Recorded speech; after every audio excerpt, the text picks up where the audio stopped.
이제 사역을 정리할 때 하나님께서 모세를 부르셔서 느보산 한 기슭에서 그토록 꿈꿔왔던 약속의 땅 가나안을 보여주십니다. 모세야, 내가 네 조상들하고 약속했던 그 땅이란다. 보아라, 얼마나 아름다우냐. 모세는 얼마나 감격스러웠을까요? 지난 40년 동안 참 이리저리 백성들과 함께 광야에서 동가식 서가숙하면서 얼마나 그 땅을 그리워했겠습니까? 그런데 하나님께서 그 땅을 그의 눈앞에 보여주시니까, 제가 실제로 느보산 가봤는데요, 그 정상에서 보는 평원 모습이 얼마나 아름다운지 몰라요. 그러니까 모세야, 보아라, 그토록 너희가 꿈꾸었던 그 땅이란다. 얼마나 감격적인 장면입니까? 하나님 이제야 주시는군요. 하나님 이제야 그 땅을 보여주시는군요. 너무 아름답습니다. 아마 그렇게 답변했을 겁니다. 그런데 하나님께서 뭐라고 그러시냐면, 모세야, 보아라, 내가 네 조상들과 약속한 땅이다. 그런데 모세야, 너는 여기까지야. 그러세요. 너는 그 땅엔 못 들어간다. 그리고 하나님 말씀대로 그 땅은 모세가 아니라 모세의 후계자인 여호수아와 광야에서 죽은 세대가 아니라 광야의 다음 세대인 자손들이 그 땅을 차지하게 됩니다. 120살까지 모세가 강건했다고 하는데, 목사님 그때 사람들은 다 120살까지 강건한 거 아닙니까? 아니에요. 시편 90편이 모세가 드린 기도인데, 모세가 뭐라고 기도하냐면, 사람이 강건하면 70이고 사람의 연수가 70이요 강건하면 80이라도 그 연수의 자랑은 수고와 슬픔뿐이요 신속히 갑니다. 날아갑니다. 뭐 이런 거거든요. 모세가 그렇게 얘기한 거예요. 그러니까 그 당시의 사람들도 70, 80 강건하면 그 사람 참 장수한다, 참 잘 살고 있다, 이렇게 말했던 시절이라는 겁니다. 그런데 성경은 70, 80 건강하면 참 장수하고 복받은 사람이라는 그때 모세를 120살까지 기력이 쇠하지 아니하도록 붙들어 주셨습니다. 죽을 고생 다 하고 백성들 이끌고 가나안 땅에 당도한 모세가 당연히 건강하면 당연히 먼저 깃발 꼽아야죠. 모세가 얼마나 힘들었는데요. 그 완악한 백성들을 이끌고 40년 동안 가나안 땅에 가느라고 모세가 얼마나 눈물을 피와 땀을 쏟았는데요. 그러면 당연히 먼저 깃발 꽂는 그 일은 모세에게 주어져야 할 영광이라는 겁니다. 하나님께서 안 된다는 거예요. 너는 보기만 하고 그 땅은 들어가지 못한다. 느보산에서. 그리고 죽었습니다. 무덤도 없이. 모세는 그렇게 느보산 기슭에서 사라졌습니다. 어떻게 된 겁니까? 하나님께서 맡기신 일이 끝난 겁니다. 건강했지만 모세는 거기까지입니다. 서운하지요. 그러나 여전히 우리 이렇게 바꿔 물을 수 있습니다. 누가 우리 인생의 기준이냐? 우리 소망도 마찬가지입니다. 내가 바라는 것이 있고 하나님께서 원하시는 것이 있습니다. 믿음이란 하나님께서 원하시는 것이 더 커 보이는 것이 믿음입니다. 기다림도 마찬가지입니다. 내가 바라고 기다리는 일이 있고 하나님께서 우리 인생에 바라고 기다리시는 일이 있습니다. 딱 맞을 때도 있지만 그거 잘 안 맞을 때가 있고 어찌 보면 안 맞을 때가 많거든요. 믿음 있는 사람들 어떻게 해요? 하나님께서 내 인생 가운데 펼치실 일들을 기대하면서 기다리는 겁니다. 누가 기준입니까? 하나님이 기준이십니다. 모세야, 너는 여기까지다. 물론 직접 그런 말씀을 하신 건 아니에요. 너는 그 땅에 못 들어간다. 주님 그러셨습니다. 만약에 40세 혈기 충만했던 모세 같았으면 어땠을까요? 40세 모세가 어떤 자였냐면 자기 동족이 애굽의 군인에게 압제를 당하니까 돌을 들어서 그 압제하는 애굽 군사를 쳐 죽일 정도로 자기의 혈기가 강한 인물이었습니다. 느보산 위에서 120세의 모세가 아니라 40세의 모세가 서 있었다면 아마 모세는 이렇게 말할 겁니다. 하나님, 이러려고 나를 죽을 고생시키셨습니까? 나와 같이 고생한 1세대 지도자들은 다 어떻게 합니까? 이게 하나님의 공평입니까? 내가 아직도 이렇게 팔팔한데 나는 그냥 그 땅 바라보고 죽으라니요. 아마 모세는 하나님께 돌을 들지는 않겠지만 그렇게 악다구니를 썼을 겁니다. 그러나 모세는 그렇게 하지 않았습니다. 40년 세월을 지나서 만약에 그때 80세의 모세가 그 자리에 있다면 여러분 어떻게 하겠습니까? 그때 많이 힘이 빠졌잖아요. 처가살이 하면서 이집트의 왕자로 살다가 처가살이 하면서 처가의 양을 치는 목동으로 살았잖아요. 80세 모세가 그 자리에 섰다면 이렇게 얘기했을 거예요. 하나님, 결국 이렇게 끝나는 거잖아요. 그것 보세요. 제가 뭐라고 했어요? 아마 모세는 이렇게 말했을 겁니다. 왜 그렇게 헛고생 시키셨습니까? 제가 그냥 양이나 치며 산다니까요.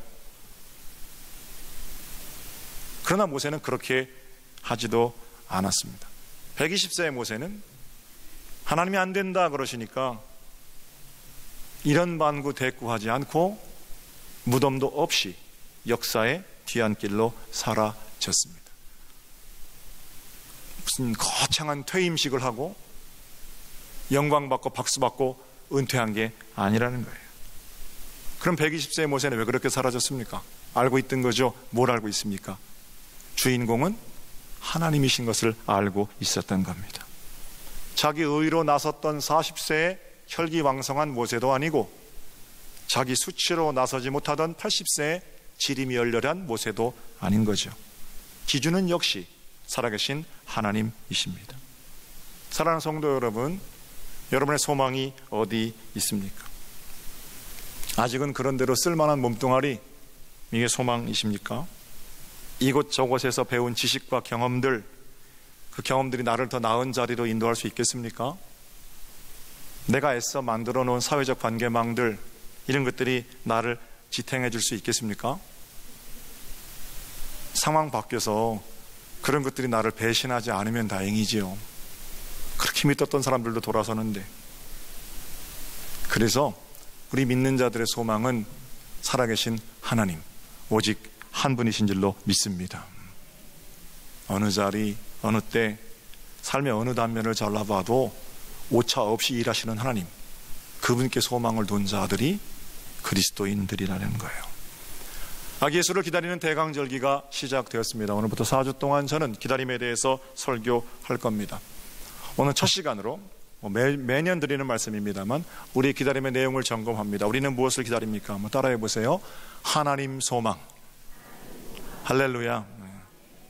여러분과 저는 하나님을 기다립니다. 입술로만 기다리는 게 아니라 진짜 하나님이 좋은 거예요. 진짜 예수님이 기쁜 겁니다. 그래서 주님께서 내 마음에 오셔서 괜찮다 그러면 진짜 괜찮은 거고요, 안 된다 그러면 안 되는 거고, 그래서 주님과 함께 가까이 사는, 하나님을 소망하는, 하나님께로부터 이어지는 파편들을 기다리는 게 아니라 하나님을 기다리는 거예요.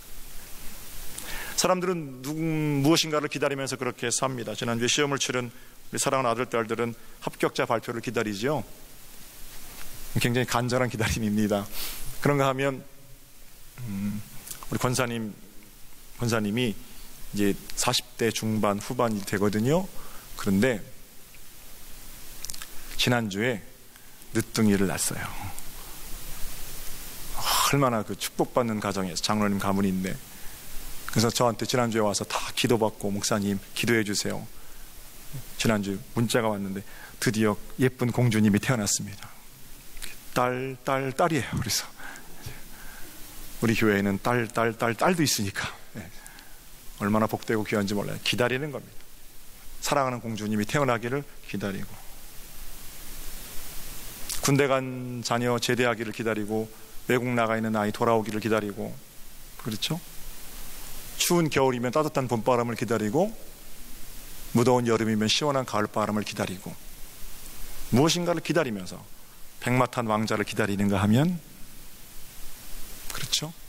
아주 아름다운 신부를 기다리기도 하고, 어쨌든 굉장히 많은 부분에서 우리 인생은 기다림으로 이루어져 있습니다. 그리고 그 기다림의 이면에는 뭐가 있냐면요, 지금보다 더 나아질 것이다 라는 기대와 소망이 있는 겁니다. 특별히 우리 믿는 사람들은 참 복되고 귀한 것은 여러분과 저는 하나님의 나라를 기다립니다.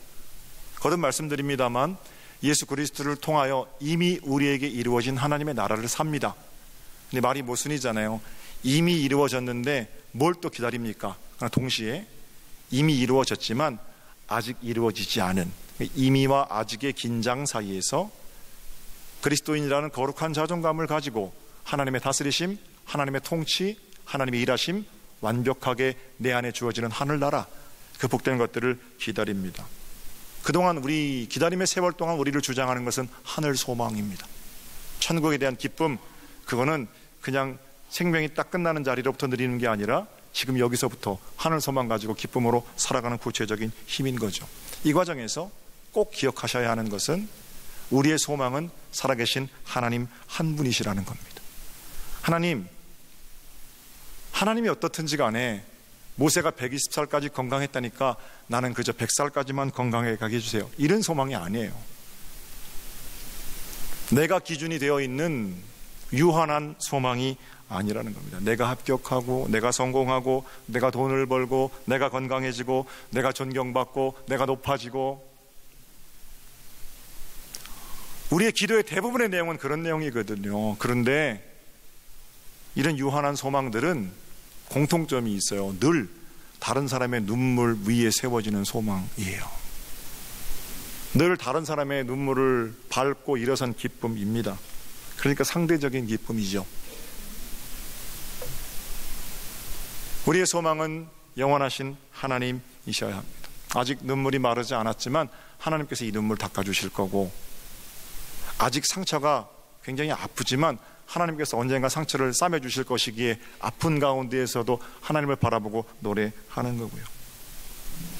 슬픔과 눈물 가운데를 들여다보면, 이 소망을 가지고 들여다보면 우리와 함께 울고 계시는 하나님 보게 되거든요. 그러니까 그 하나님으로부터 받는 위로이기도 하지요.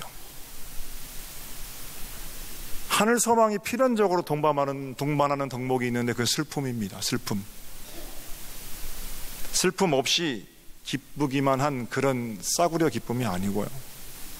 예배당 문을 걸어 잠그고 또는 무슨 기도원에 들어가서 머리에 꽃을 꽂고 얼굴에 화장을 하고 세상과 분리된 채 즐기는 그런 이상한 나라의 소망이 아니라는 거예요.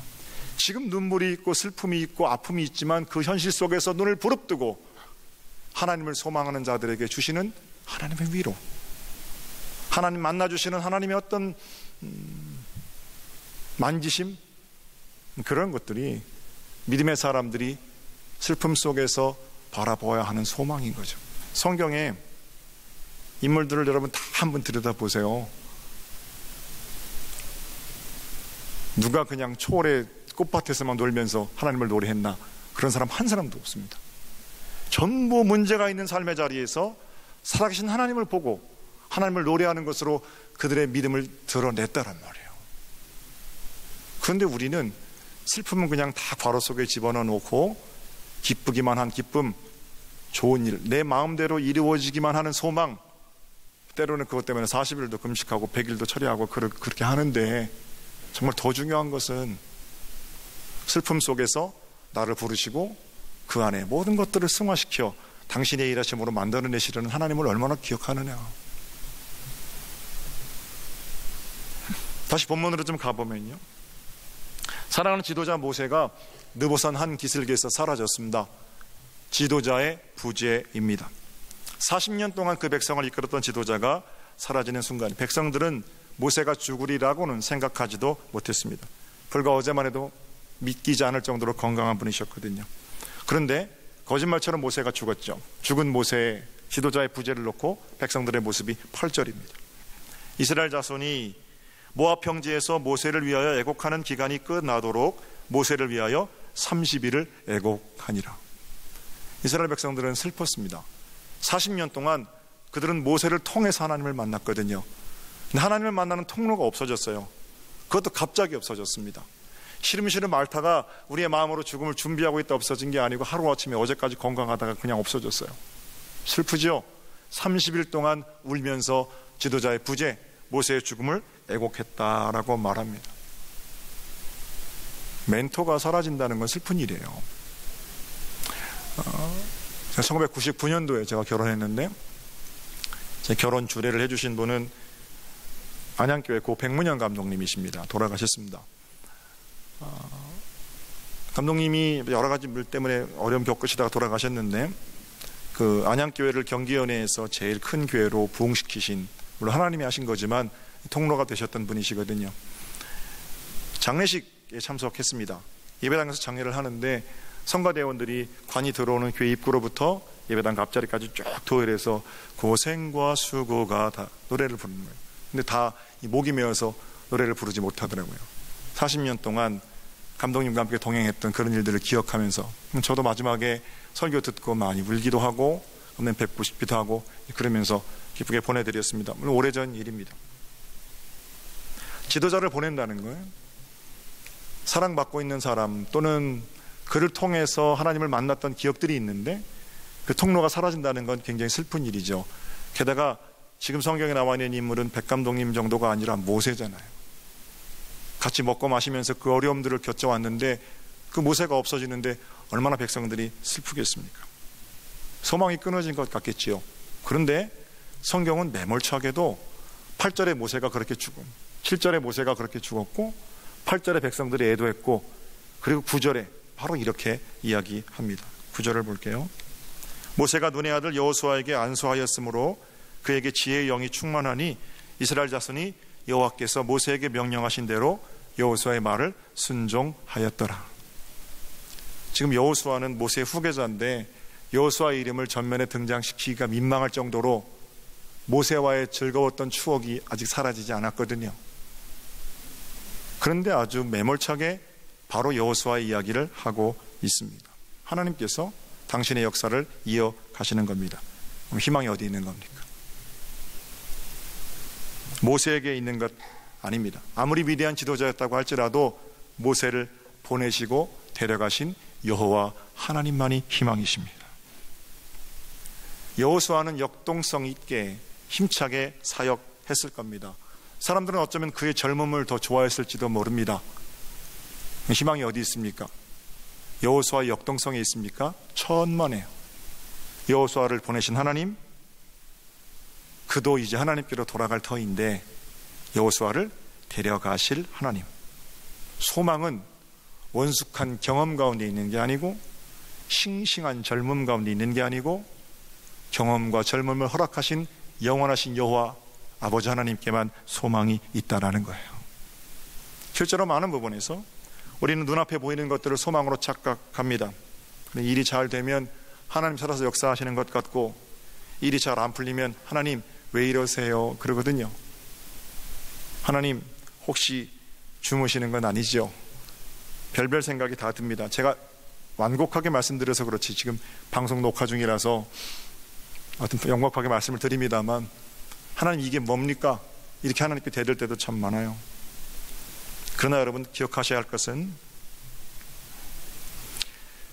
우리가 여기까지 오는데 마지막 걸음까지 인도하신 분이 하나님이시라는 사실을 잊지 마셔야 합니다. 한 걸음만 부족했어도 여러분 앉아 계신 그 자리가 아니고 그 뒷자리든지 한 걸음만 부족했어도 예배당 앞에서 그냥 끝나는 거예요. 지금 여기 서서 설교하고 여기 앉아 말씀 듣는 거 마지막 한 걸음까지 인도하신 하나님이 계시다는 거예요. 일이 그렇게 잘 되는 것 같다가도 틀어지는 경험들이 얼마나 많습니까? 도저히 안 될 것 같다가도 하나님께서 하시는 일들이 얼마나 많으냐는 거예요. 그럼에도 불구하고 늘 우리는 생각하는 거예요. 우리의 기도 또는 우리의 공로, 우리의 노력의 결과에 따라 어떤 선한 것들을 하나님께서 허락하실 것이다. 그럼 믿음이 뭐가 필요 있습니까? 열심히만 하면 되죠. 믿음이라는 건 우리의 노력이 끝난 자리에서 일하시는 하나님, 또는 그럼에도 불구하고 하나님께서 하시고자 하면 나를 내어드리는 그 순종을 통해서 하나님 복된 일을 해가신다는 거, 그 믿는 건 믿음이죠. 사랑하는 성도 여러분, 소망은 이제 끊어져 버릴 유한한 것들 가운데 있는 것 아니고 우리 하나님께만 있습니다. 그래서 우리는 유한한 것들을 기다리는 것이 아니라 그 속에서 일하시는 영원하신 하나님을 기다리는 거예요. 성경은 그 이후에 모세에 대해서 친절하게 이렇게 말합니다. 제가 10절부터 12절까지 내리 읽겠습니다. 그 후에는 이스라엘에 모세와 같은 선지자가 일어나지 못하였나니 모세는 여호와께서 대면하여 아시던 자요 여호와께서 그를 애굽 땅에 보내사 바로와 그의 모든 신하와 그의 온 땅에 모든 이적과 기사와 모든 큰 권능과 위엄을 행하게 하심에 온 이스라엘의 목전에서 그것을 행한 자이더라. 그리고 모세오경이 끝납니다. 신명기의 마지막은 신명기의 마지막이면서 모세오경의 마지막, 그리고 여호수아서가 펼쳐지죠. 여러분, 성경에 이런 칭찬을 받은 사람은 많지 않습니다. 위대한 하나님의 사람에 대한 칭찬입니다. 그런데 가만히 보면은요, 이 마지막 부분 모세를 칭찬하시는 장면에서도 주어가 누구냐면 하나님이에요. 모세가 이런 권능을 행했기 때문에 모세가 참 위대하다, 이렇게 모세를 노래하고 있지 않다라는 거예요. 여호와께서 모세를 거기 보내셨고, 여호와께서 권능을 행하게 하셨고, 여호와께서 그 백성들을 이끌어내셨고, 이렇게 하나님이 주어가 되어 있음을 볼 수 있습니다. 모세의 소망은 40세에 이집트의 왕자의 자리, 그 복된 영광을 재현하리라, 그게 소망이 아니었습니다. 모세의 소망은 80세에 나는 자연인이다, 여기서 양이나 치면서 손주들 재롱이나 보면서 그렇게 살겠다, well being하고 well dying 하겠다, 그것도 모세의 소망이 아닙니다. 모세의 소망은 하나님께서 너는 여기까지다 라고 말씀하시면 아멘 하고 하나님께로 돌아가는 일이 모세의 소망이었습니다. 여러분과 저의 소망도 마찬가지입니다. 어떤 영광된 자리를 꿈꾸십니까? 하나님이 허락하시면 그 일은 우리 가운데 주어질 것이고, 하나님이 허락하지 않으시면 그 일은 여전히 요원한 일이 될 것입니다. 그런 차원에서 우리의 소망은 영원하신 하나님 여호와 한 분뿐인 줄로 믿습니다. 하나님을 알지 못하던 한 여인에게 천사가 다가옵니다. 그리고 말하기를 너는 아들을 낳을 거다 그럽니다. 아들을 낳으면 그 이름을 예수라고 하여라. 네가 낳은 아들은 큰 자가 될 거고 지극히 높은 이의 아들이라 사람들이 그렇게 부를 거다. 그 나라가 영원할 거고 뭐 이러면서 수태를 고지하거든요. 왜 하필 마리아입니까? 그 당시에 영광스러운 가문들이 많고 뼈대 있는 집안들이 많은데 왜 하필 마리아입니까? 지극히 평범한 여인이거든요. 마리아 입장에서는 이렇게 물을 수 있어요. 하나님, 하필 왜 지금입니까? 저는 약혼한 상태니까 이제 몇 개월 있으면 결혼할 텐데 결혼 이후에 이렇게 말씀해 주시면 얼마나 좋아요. 이렇게 묻고 싶었을 겁니다. 왜 결혼도 안 한 제게, 저는 그렇다고 쳐도 그러면 저와 함께 결혼하기로 약속한 요셉 오빠는 어떻게 해요? 그러나 마리아는 어떻게 고백하냐면 주의 계집종이오니 말씀대로 이루어지이다. 이 위대한 점이에요. 그리고 그녀는 예수를 잉태한 위대한 여인이 되었습니다. 여러분 잘 아시는 이 동정녀 탄생의 이야기는 처녀가 애를 낳았다는 것이 핵심적인 가치가 아닙니다. 2000년 전에 처녀가 애를 낳았다는 게 우리와 무슨 상관입니까? 또는 이 이야기가 지금도 믿기만 하면 처녀도 애를 낳는다, 이런 얘기가 아닙니다. 처녀가 애를 낳는 일은 불가능한 일이잖아요. 절망이거든요. 아무런 빛이 보이지 않는 절망의 한가운데로 예수 그리스도께서 소망으로 오신다는 거예요. 말라기 이후에 암흑처럼 캄캄한 이스라엘 백성의 운명 앞에 생명의 빛으로 예수 그리스도께서 오신다는 겁니다. 소망은 상황이 조금 나아지는 게 아니고 정자와 난자가 만나서 유성생식이 아니라 단세포 생식도 가능하니까, 그러니까 처녀도 애를 낳을 수 있다는 그런 종류의 가능성이 아니라는 거예요. 상황이 좀 나아지고 그저 될 법한 일들을 통해서 하나님께서 일하시죠, 그런 게 아니고 전혀 불가능한 상황 속에서 우리 주 예수 그리스도를 소망으로 삼는 자들이 일어날 수 있고 말할 수 있는 가치가 있다라는 겁니다. 어떤 일로 어떤 절망을 만나셨습니까? 하나님께서 여러분에게 그러한 일들을 통해서 무엇을 보게 하십니까? 지금 그렇게 캄캄한데도 여전히 하나님이 소망이십니까? 그렇다면 나의 소망은 하나님께 향한 소망입니다. 그러나 모든 것이 끊어진 자리에서 하나님도 별 수 없다는 생각이 드십니까? 여러분의 소망을 점검해 보시고 여러분의 믿음을 점검해 보십시오. 과연 나는 하나님을 소망하고 있었는가? 기다림의 계절 대강절이 시작되었습니다. 신앙은 욕망 강화하기가 아니라 욕망 덜어내기라고 말씀드렸어요. 오늘 첫 번째 초를 밝혔는데 첫 번째 초를 밝힌 만큼 우리의 중심을 뒤덮고 있던 거짓들이 물러가고 예수 그리스도 생명의 빛, 소망의 빛으로 주님을 기다리는 축복의 세월, 은혜의 세월로 살아가는 복된 한 주간 되시기를 우리 주님의 이름으로 축복합니다.